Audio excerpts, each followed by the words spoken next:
I-vlog mo ngayon, maghugas kayo. Andyan yung may-ari, oh. Pinapahugas kami ng may-ari. Vlog talaga niya. I-vlog ko yan. Mga momo. Binilang.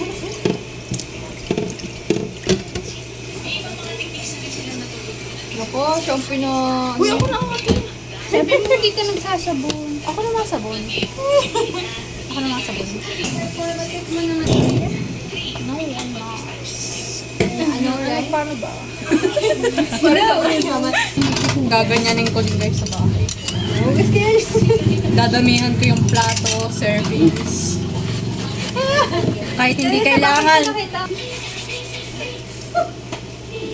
Ayun. Pero kurang sabon. Nagdagdag na kami. Galit na si Rose. Nagalit na si boss. Alam mo, palit tayo.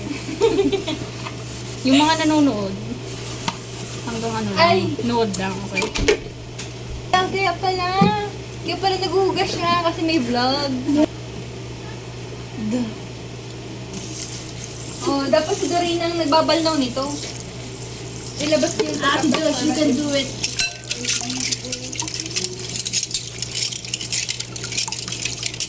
Oh, ano yung bulong. Uy, bakit hindi kita may add sa GC?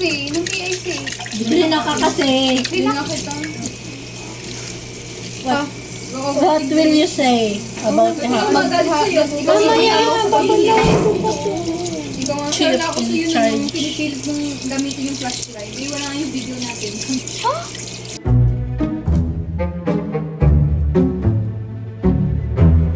Hindi kasi nagpapalit tayo. Tatanong lang ako nun. Ano nga, parang gano'n na asar ako. Kala ko nakasal ka sa akin.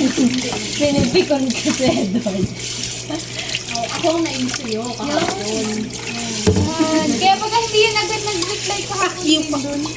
Kaya nga gusto ko tumulong sa editing kasi nga alam kong pagod ka na. Nagagalit ka, parang may tumutulong sa'yo. Sige, wag na ha. Hindi ko natutulungan si Taya mag-edit. Bayan ko. Balik kasi ang pagkasabi mo. Yung pagkakasabi mo kayo, Walang concern doon sa... Sorry. itong pinaparating mo sa akin ay parang kasalanan ko kung Ano bakit. parang offensive. Yes, ang Yan. Tulong mga Sira ulo. Dahil talagang sasabihin ko nun, matulong sa Hindi bat. may sinabi, mukha kang naasar. Tapos kanina naman, sabi mo, Naasar talaga kasi ako nun. Hindi ako mukhang na... Please, like,